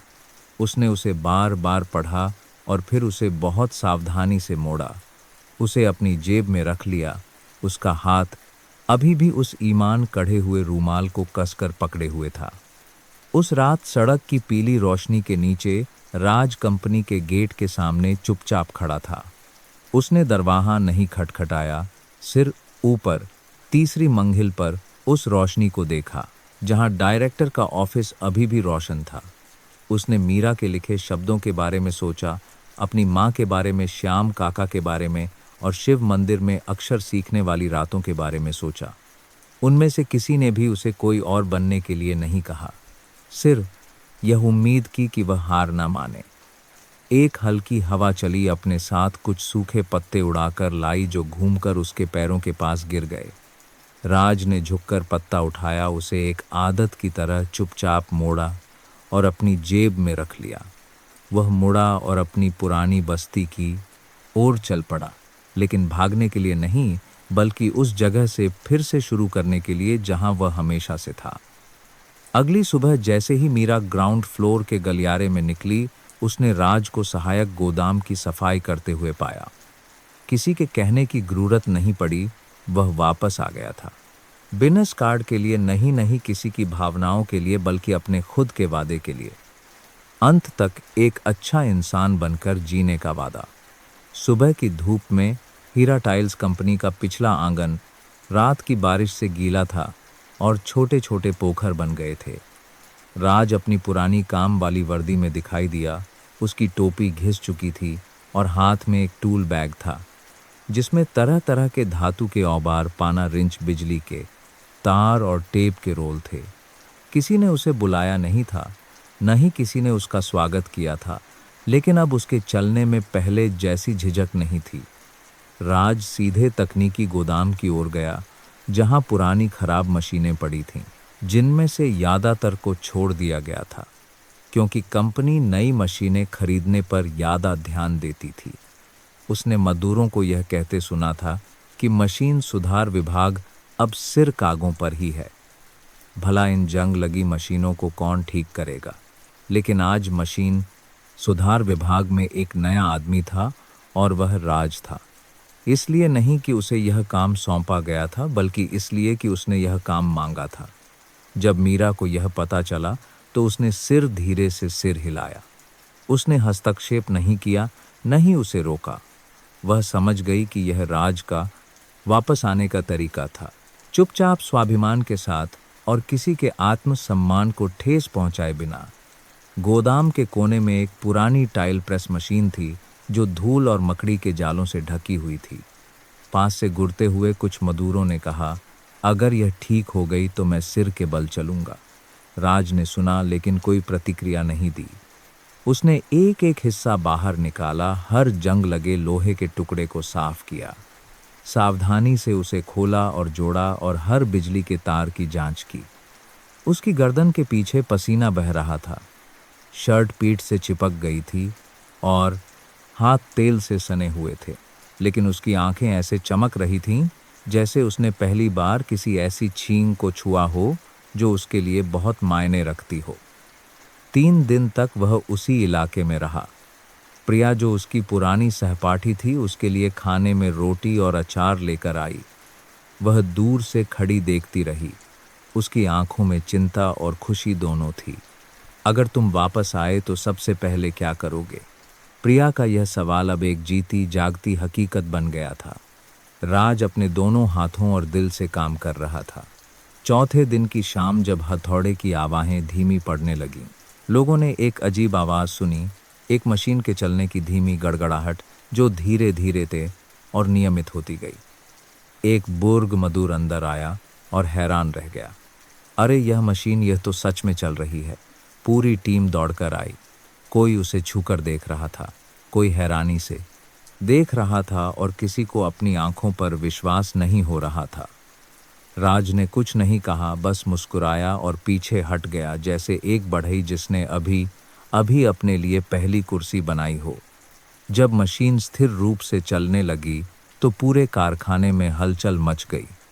कोई कहले आसेसेत रहा था, यह राज तो हमारे सोचे से ज़्यादा होशियार है, तो कोई कह रहा था शायद नई मशीन भी इसके बराबर न चले। किसी ने उसके कंधे पर हाथ रखा, पहली बार ताना नहीं बल्कि सच्ची पहचान के साथ। ऊपर की मंजिल पर मीरा एक छोटी सी खिड़की से नीचे देख रही थी। हवा से पर्दा हल्का हिल रहा था। वह नीचे नहीं गई, नहीं कोई प्रशंसा भेजी, लेकिन उसके हाथ में एक छोटा हाथ से लिखा हुआ कागज था। उसने उसे मोड़ा, एक लिफाफे में डाला और उसी रात प्रिया को दे दिया जब वह पाठशाला गई थी। यह राज जी को दे देना और यह मत बताना कि किसने भेजा है, बस दे देना। प्रिया ने पत्र खोला, जल्दी से पढ़ा और सिर हिला दिया। पत्र में कुछ सादे शब्द थे। यह मशीन उन पहली मशीनों में से एक थी जिन्हें मैंने अपने करियर की शुरुआत में बेचा था। यह सिर्फ लोहा नहीं है, यह एक याद है। एक खूबसूरत याद को फिर से इंदा करने के लिए धन्यवाद। अगर आप चाहें तो मैं आपको खाने पर बुलाना चाहती हूँ, काम के लिए नहीं और न ही किसी एहसान के लिए। राज को अगले दिन सुबह पत्र मिला। उसका चेहरा कुएं के पानी की तरह शांत था। उसने पत्र को अपनी जेब में रख लिया और कुछ नहीं कहा, लेकिन उस पूरे दिन लोगों ने उसे मशीन साफ करते समय धीरे धीरे गुनगुनाते हुए देखा। एक दुर्लभ बात, सुबह की धूप में 16 सीटों वाली एक चांदी के रंग की बस स्टेशन से निकली। पीछे शोर, शराबे वाले शहर और औद्योगिक क्षेत्र की धूल छोड़ गई। बस में हीरा टाइल्स कंपनी के कर्मचारियों का एक समूह था, जिसमें राज और प्रिया भी थे। राज के बगल वाली सीट कुछ देर खाली रही, फिर प्रिया खुद बैठ गई, हाथ में अपना कपड़े का थैला पकड़े और धीरे से मुस्कुराई। काफी समय हो गया है, आप कहीं दूर नहीं गए हैं ना? राज ने सिर हिलाया। जब से माँ गुरी हैं, मैं कबाड़ खाने और बागार के अलावा कहीं नहीं गया। यह यात्रा मीरा के प्रस्ताव पर थी। मध्यपुरा गांव में एक सर्वेक्षण, जिसे कंपनी की एक छोटी शाखा खोलने के लिए चुना गया था। हालांकि उसके पास कोई विशेष पद नहीं था। राज को एक विशेष काम सौंपा गया था, सरकार और स्थानीय लोगों तक विचारों को पहुंचाने में टीम की मदद करना। कुछ कर्मचारियों ने शुरू में कानाफूसी की, उस जगह में ऐसा क्या है जो राज भाई को परेशान किया जा रहा है। शायद उन्हें सिर दिखावे के लिए ले जा रहे हैं। लेकिन टाइल मशीन वाली घटना के बाद लोग उसके सामने कुछ भी कहने से कतराते थे। बस लाल मिट्टी वाली ग्रामीण सड़क पर हिल रही थी। खिड़की के बाहर खेत दूर तक फैले हुए थे और सुबह की धूप में कुछ लोग झुके हुए काम कर रहे थे। वहां पहुंचकर मध्यपुरा गांव ने टीम का स्वागत एक सरकारी इमारत के पास बने एक छोटे से घर में किया, जहां लकड़ी की मेज, कुर्सियां घिस चुकी थीं और पंखा खड़खड़ कर घूम रहा था। बैठक औपचारिक अभिवादन के साथ शुरू हुई, जिसके बाद परियोजना के बारे में एक प्रस्तुति दी गई। टीम का नेतृत्व करने वाला एक लंबा तकनीकी अधिकारी स्थानीय लोगों की क्रूरतों के बारे में बोलते समय थोड़ा अटक गया। माहौल तनावपूर्ण होने लगा। कुछ गांव वाले कानाफूसी करने लगे, किसी ने लंबी सांस छोड़ी, उनकी आंखों में यादा विश्वास नहीं था। यह देखकर राज धीरे से आगे बढ़ा और कुछ शब्द कहने की इजाज़त मांगी। उसने कोई तकनीकी शब्द इस्तेमाल नहीं किया, न ही कोई बड़ी बात कही। उसने सिर्फ उस जगह के बारे में बताया जहां वह रहता था, उस गरीब मिट्टी की बस्ती के बारे में और एक स्थिर नौकरी पाने के सपने के बारे में। हम यहाँ आपकी मीन पर कब्जा करने के लिए फैक्ट्री नहीं लाए हैं, बल्कि हम आपके साथ मिलकर एक ऐसी जगह बनाना चाहते हैं जहाँ नौकरियाँ हों, उम्मीद हो। मेरे जैसा एक कबाड़ी वाला अगर मीरा मैडम ने मौका नहीं दिया होता तो आज भी एक जंग लगी टिन की छत के नीचे सो रहा होता। उसके शब्द सादे लेकिन सच्चे थे। गांव के एक बूढ़ अधिकारी ने सिर बर्थे हिलाया और कहा, हाँ, अब मैं समझ गया। उसके बाद बैठक सुचारू रूप से चली। गांव वालों ने भर्ती, वेतन और कौशल सीखने के अवसरों के बारे में पूछना शुरू कर दिया। राज ने एक बात को नोट किया और हर सवाल का जवाब दिया। दोपहर में पूरी टीम गांव के बागार के पास एक ढाबे पर रुकी। मेज़ें सादी थीं, पंखा ओर से हवा कर रहा था, लेकिन गर्मागर्म परोसी गई मिक्स सब्जी की सुगंध सादी और आरामदायक थी। राज ने एक चम्मच सूप पिया और अचानक उसे कहीं से अपनी माँ की आवाज़ सुनाई दी, राज जल्दी खा ले, मेरी मदद भी तो करनी है। वह कुछ देर चुप रहा और फिर चुपचाप बाहर सड़क की ओर मुड़ गया। प्रिया ने उसकी आंखों में वह बदलाव देखा, लेकिन कुछ पूछा नहीं।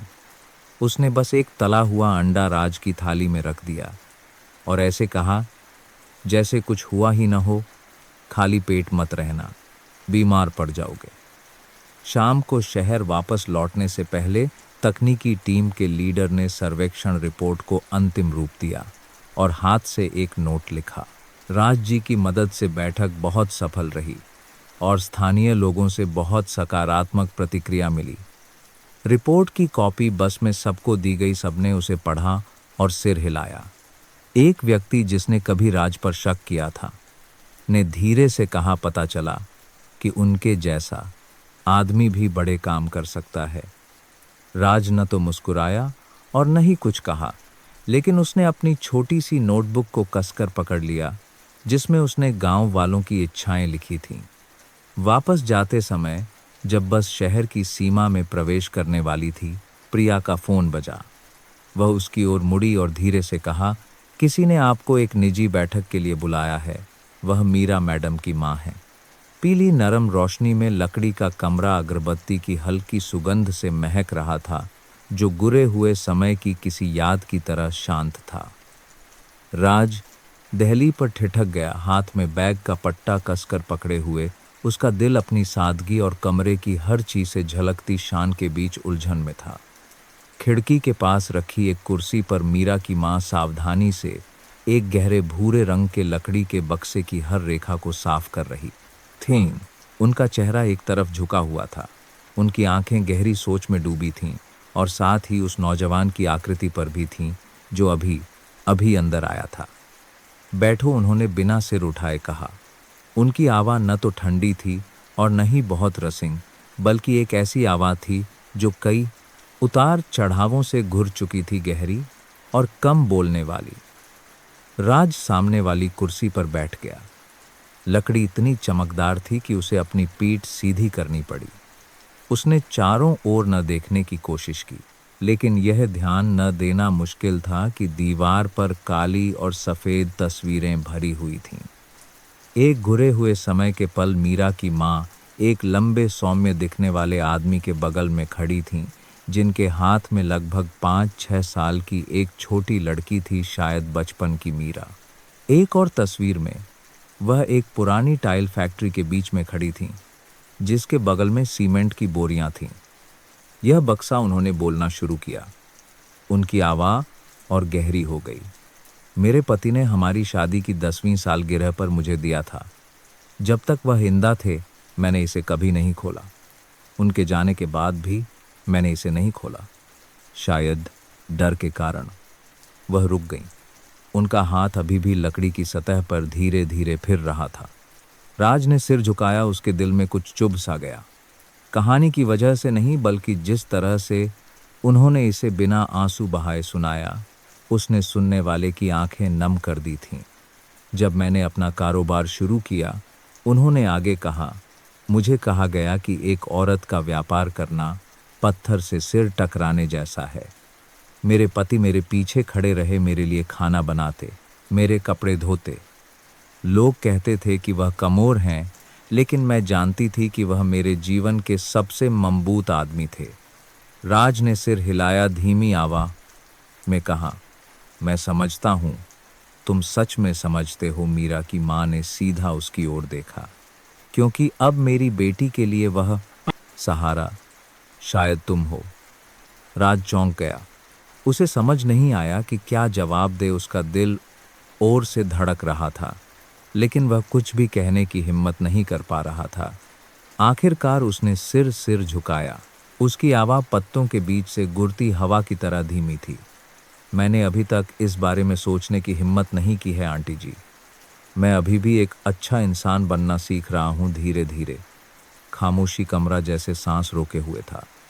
मीरा की माँ ने अपने होंठ भींचे और फिर मुस्कुराई, एक हल्की सी मुस्कान, आधी उदास आधी संतुष्ट। तुमने हाँ नहीं कहा, लेकिन तुमने झूठ भी नहीं बोला। इतना ही काफ़ी है। उन्होंने लकड़ी का बक्सा उसकी ओर बढ़ाया। इसके अंदर एक मौका है, लेकिन एक जिम्मेदारी भी। तुम इसे अभी खोल सकते हो, या घर ले जा सकते हो, या न भी लो, तुम्हारी मरी। राज ने दोनों हाथ बढ़ाकर उसे लिया, समय के साथ फीके पड़ चुके चिकने सतह को छुआ। उसने उसे खोलने की जल्दी नहीं की। सिर धीरे से पूछा, क्या मैं जान सकता हूँ कि आपने यह समय क्यों चुना? मीरा की माँ ने खिड़की से बाहर देखा, जहाँ दिन की आखिरी धूप मेज के उस कोने पर पड़ रही थी जहाँ ईमान कढ़ा हुआ रूमाल रखा था। क्योंकि मैंने अभी अभी खीर बनाई है, उन्होंने कहा। वह आखिरी चीज जो मेरे पति ने कभी बनाई थी। और जब मैंने उसकी खुशबू ली तो मुझे लगा कि मुझे एक और इंसान पर भरोसा करना चाहिए। राज ने और कोई जवाब नहीं दिया। उसने बक्से को अपनी गोद में रख लिया, जैसे एक नाउक, लेकिन गहरे विश्वास को थामे हुए हो। कमरे से बाहर निकलते समय धूप पूरी तरह से ढल चुकी थी, लेकिन उसके दिल में कुछ रोशन हो गया था, चुपचाप और धीरे से। पुरानी टिन की छत के नीचे चरमराते पंखे की आवाज़ गूंज रही थी, जो एक परिचित पृष्ठभूमि संगीत की तरह नियमित थी। मिट्टी के तेल के दीपक की पीली रोशनी राज के गहरे विचारों में डूबे चेहरे पर पड़ रही थी। लकड़ी का बक्सा मेज पर खुला पड़ा था। उसके अंदर एक उत्पादन लाइन का डिजाइन और एक छोटा सा काग का टुकड़ा था, जिस पर तिरछी लेकिन मजबूत लिखावट में लिखा था, सही इंसान चुनो, होशियार नहीं। राज कुछ देर तक स्थिर बैठा रहा।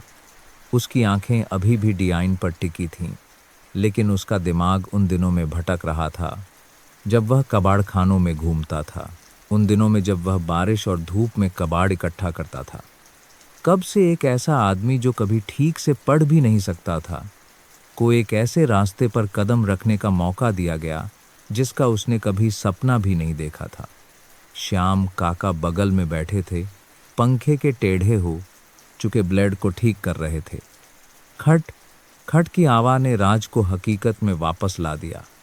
वह उनकी ओर मुड़ा और फीकी हौंसी हौंसा, काका मुझे डर है कि मैं इतना काबिल नहीं हूँ।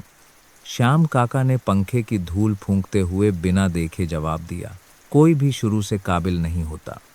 जब मैंने पहली बार छोले भटूरे बेचना शुरू किया था तो प्लेट परोसते समय गिरा देता था। ग्राहक इतना चिल्लाते थे कि मन करता था मीन में गड़ जाऊं।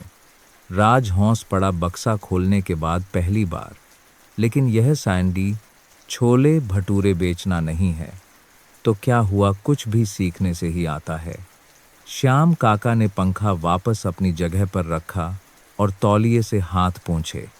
पढ़े लिखे लोग ही प्रबंधन कर सकते हैं। हमारे पास अक्षर ज्ञान नहीं है तो हम सीख लेंगे। तू बेवकूफ नहीं। हव तुझमें बस आत्मविश्वास की कमी है। लकड़ी का दरवाजा चरमराते हुए खुला। प्रिया अंदर आई। हाथ में एक किताब थी जिसे करीने से लपेटा गया था। मैंने सुना है कि आप कल से प्रोडक्शन हेड के सहायक के रूप में काम शुरू कर रहे हैं, उसने धीरे से पूछा।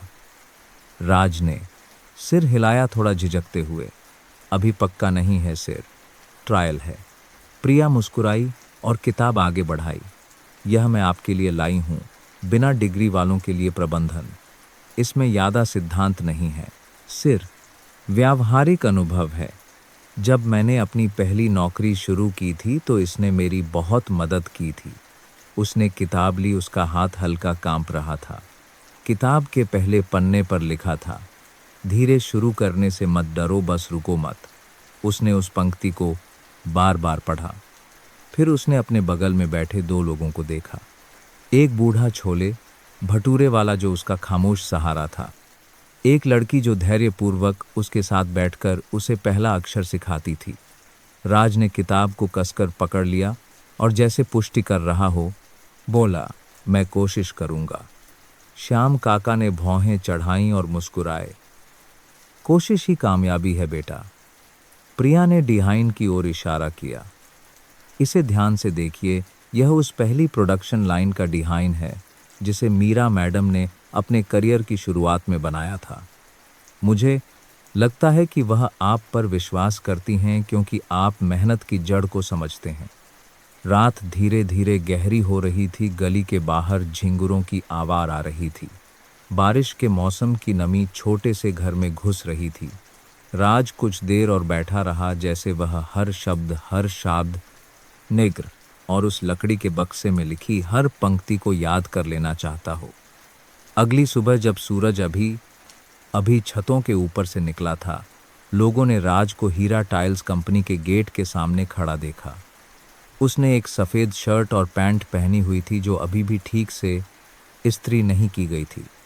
हाथ में एक कपड़े का थैला था और उसकी आंखें सीधे सामने वाली इमारत को देख रही थीं जहां वह अपने जीवन की पहली मीटिंग में कदम रखने वाला था। उस दोपहर शहर के बाहरी इलाके में हाल ही में खुले सहायक कारखाने की उमस भरी गर्मी में राज 30 मजदूरों के सामने खड़ा था जो पुरानी प्लास्टिक की कुर्सियों पर बिखरे हुए बैठे थे। उसके माथे पर पसीने की बूंदें थीं और उसकी शर्ट बगल के नीचे से भीग चुकी थी, लेकिन उसने अपनी पीठ सीधी रखी, हाथ में करीने से मोड़े हुए कागजों का एक बंडल था। पहली बार इतने लोगों के सामने खड़े होकर उसे हर कानाफूसी साफ सुनाई दे रही थी।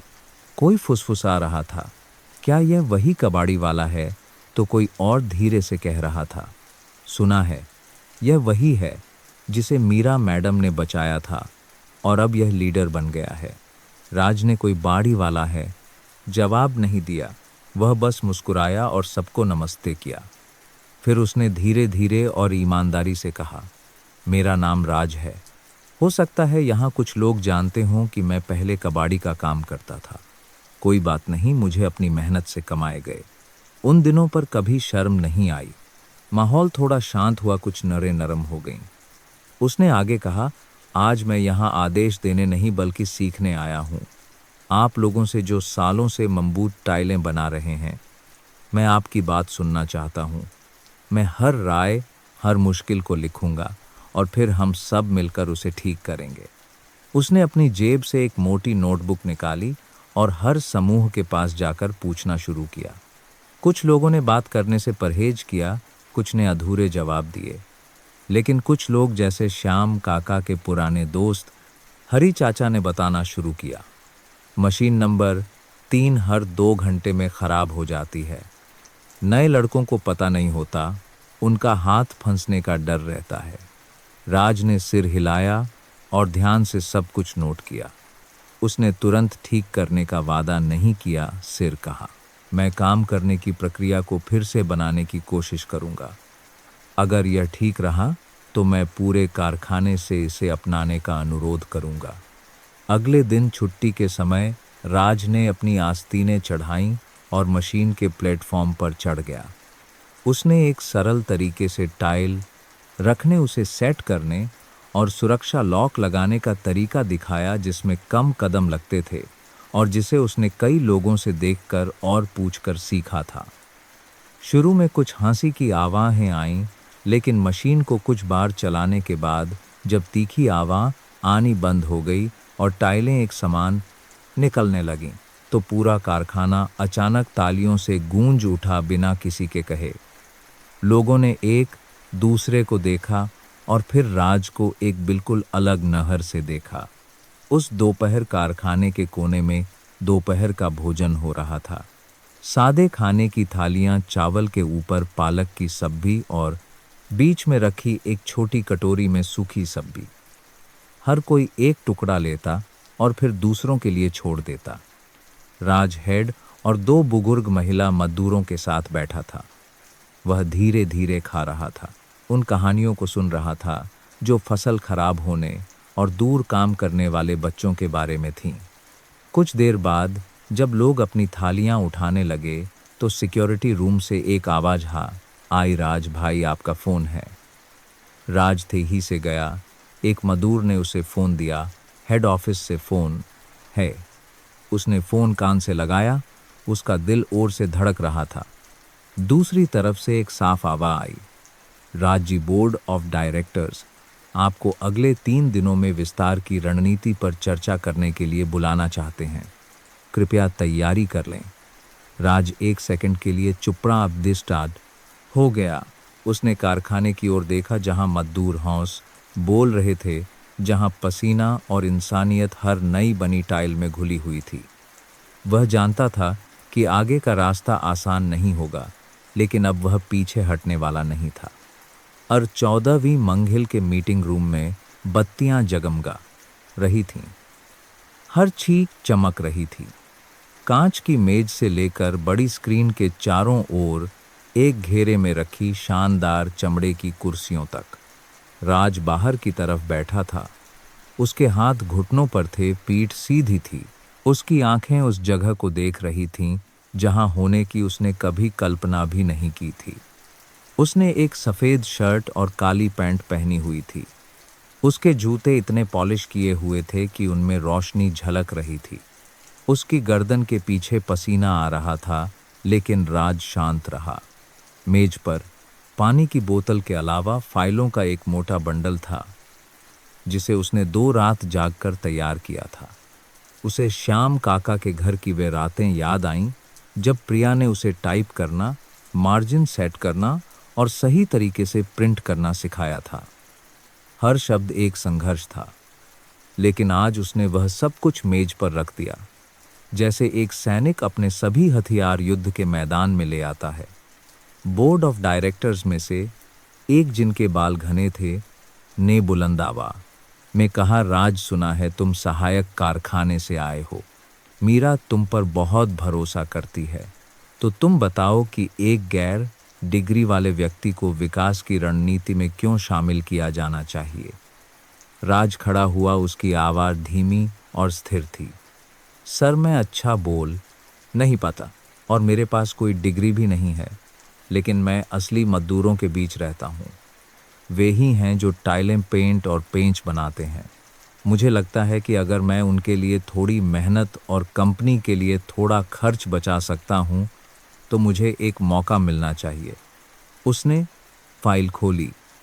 हर उत्पादन चक्र के बाद बचे हुए अतिरिक्त सामान के आंकड़ों वाले पन्ने दिखाए। उसने खराब टाइलों के टुकड़ों, बचे हुए पेंचों और छोटे बिजली के तारों को इकट्ठा करने और फिर से उपयोग करने के लिए एक सिस्टम का प्रस्ताव रखा।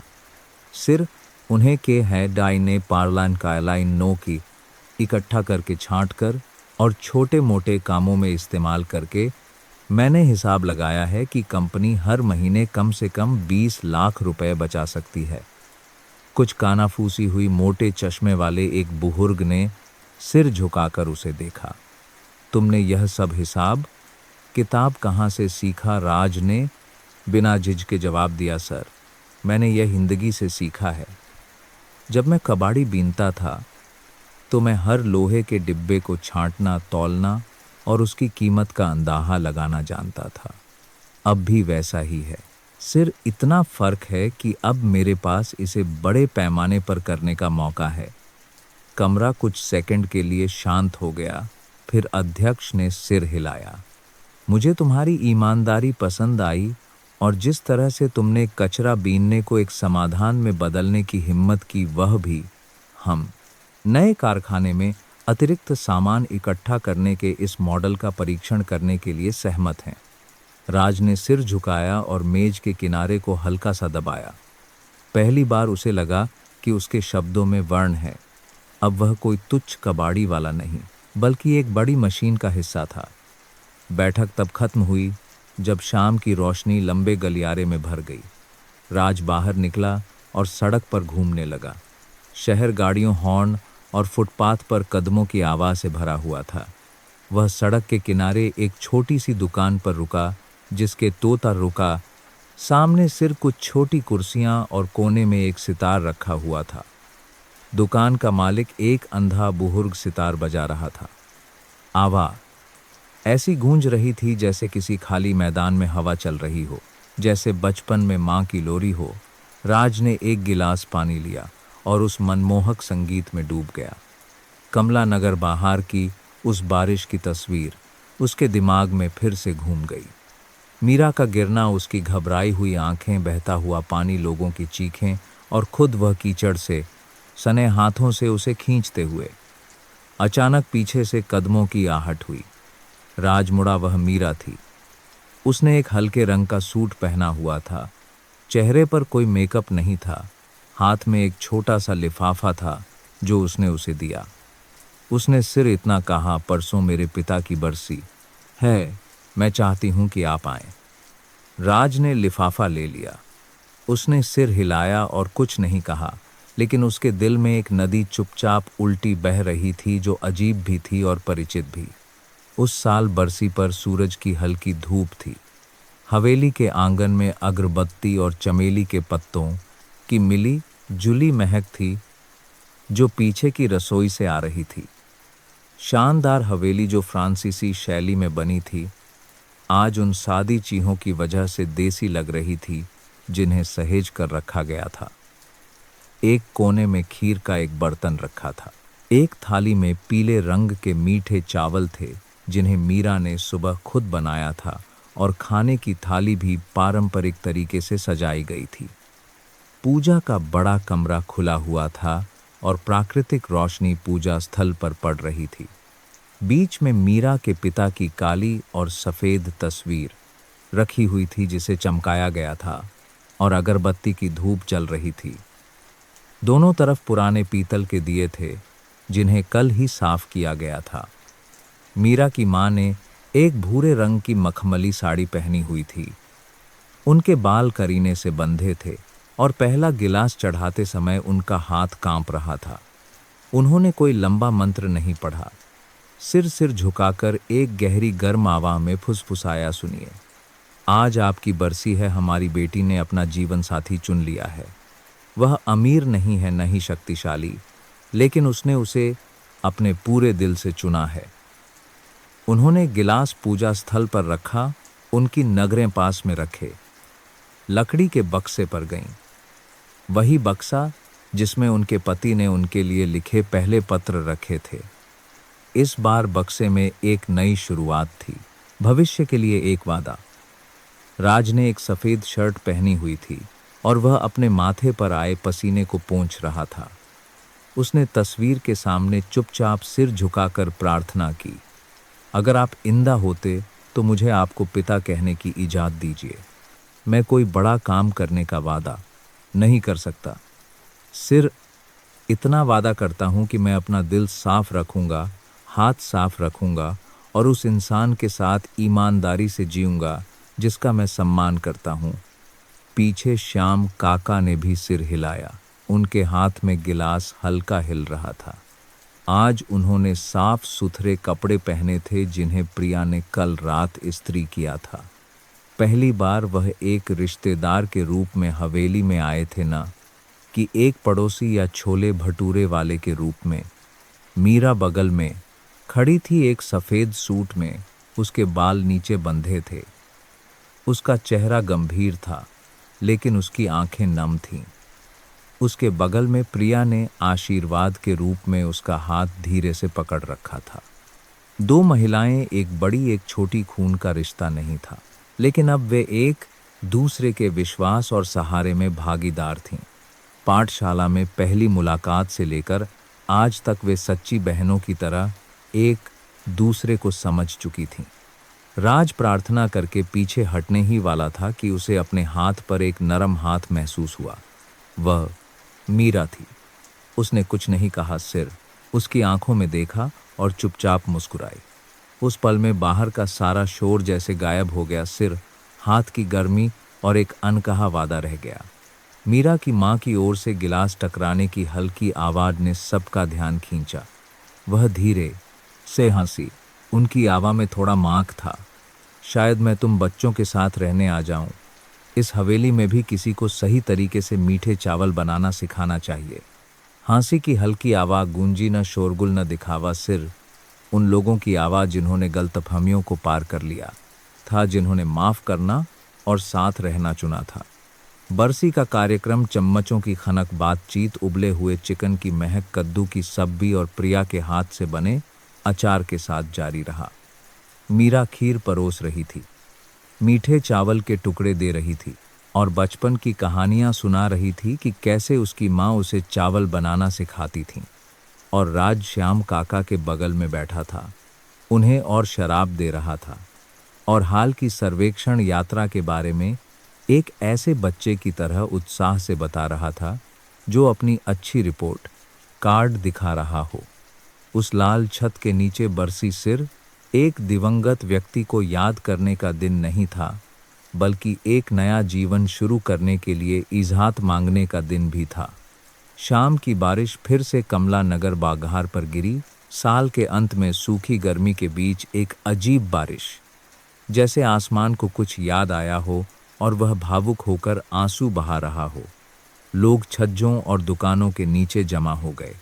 पतले रेनकोट हवा में फड़फड़ा रहे थे, लेकिन अजीब तरह से उनकी आंखें पानी के पोखरों या बचाव के लिए लगाए गए पर्दों पर नहीं थीं, बल्कि मछली की दुकानों के बाईं ओर वाली छोटी गली की ओर थीं, जहां कभी एक आदमी ने एक अजनबी महिला की जान बचाने के लिए गटर में छलांग लगा दी थी।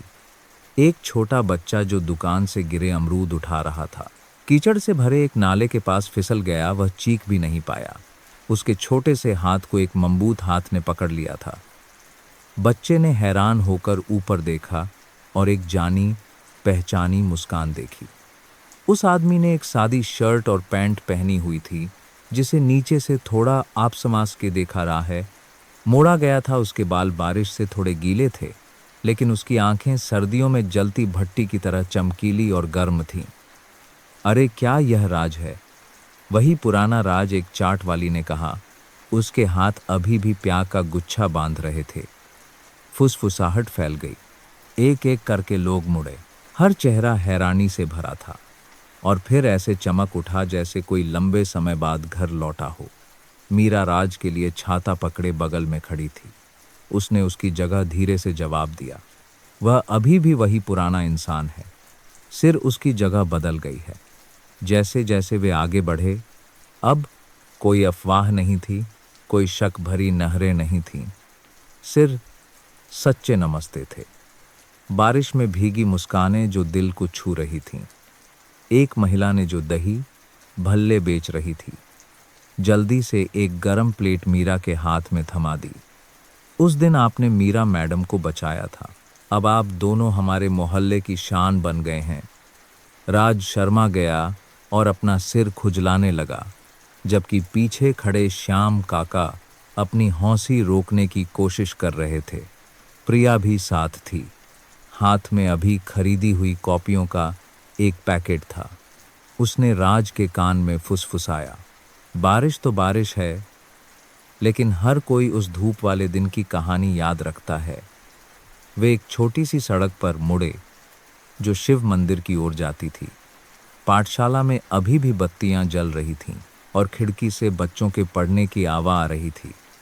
राज ने झुककर अपना बैग खोला और प्लास्टिक के डिब्बे में करीने से पैक किए गए नए पेन निकाले। हर एक के लिए एक एक समय था जब मैं ठीक से लिख भी नहीं पाता था।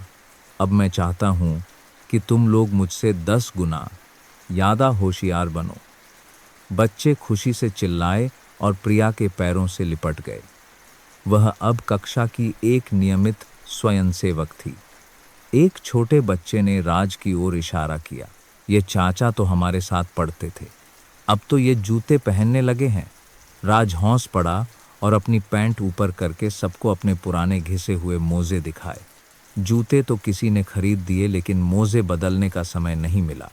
कक्षा की देखभाल करने वाली बुजुर्ग महिला छड़ी के सहारे दरवाजे पर आई। राज को देखा, मीरा को देखा और फिर बस मुस्कुराई। उनकी धुंधली आंखें हल्की सिकुड़ गईं। जो आदमी गटर से उठकर आसमान तक पहुंचा, लेकिन उसके पैर अभी भी मीन पर हैं। अच्छा है, कमला नगर बाहर हल्की बारिश में डूबा हुआ था। दही, भल्ले और गोलगप्पे बेचने वालों की आवाज़ें हर गली नुक्कड़ में गूंज रही थीं। टिन की छतों पर बारिश की आवाज़ लकड़ी की चप्पलों की खनक और गिरते पत्तों की सरसराहट में मिल गई थी। राज उस बाजार के बीच में खड़ा था। अब वह सिर मजदूर नहीं था जो अपना पेट पाल रहा हो। वह एक शाखा का मैनेजर था, लेकिन वह कभी नहीं भूला था कि उसने कहाँ से शुरुआत की थी। सब लोग उस छोटे से घर की ओर चले गए जहाँ राज और श्याम काका अभी भी रहते थे। शानदार नहीं, लेकिन हौंसी से भरपूर। शाम का खाना तैयार था। पालक की सब्जी, मछली करी और बरसी से बचे हुए मीठे चावल की एक प्लेट। मीरा की माँ बीच में बैठी ऊन बुन रही थीं और बीच बीच में नए उत्पाद के नाम के बारे में सुझाव दे रही थीं। मीरा ने राज को देखा। कुछ कहने की जरूरत नहीं थी। सिर अपना हाथ उसके हाथ पर रख दिया, जैसे हमेशा रखती थी। एक और बारिश का दिन गुजर गया ना।